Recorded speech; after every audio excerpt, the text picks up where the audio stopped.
Kaya pala ganito ang naging resulta ng kapalaran ko. Kasi alam ng Diyos na kaya ko. Sa edad kong to, napagod na akong magmadali. Kaya lahat ng ginagawa ko ngayon, ini-enjoy ko na lang.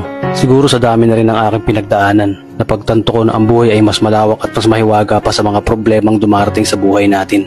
Tumatanda na tayo, baka sa kakahabol natin sa masagana at maayos na buhay, ay hindi na natin nai-enjoy ang buhay.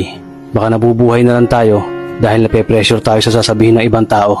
Marami na rin akong mga naging maling desisyon sa buhay, pero lahat yun nagsilbing aral sa akin at natuto ako sa mga pagkakamali ko.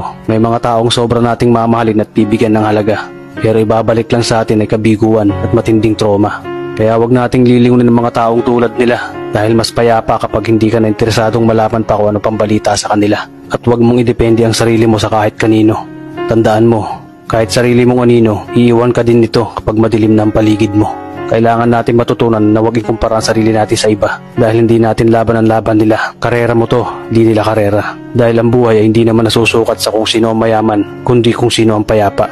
Kaya galingan mo lang palagi tol dahil napakaraming tao mapanghusga, hihilahin ka pababa at lagi mo tong tatandaan.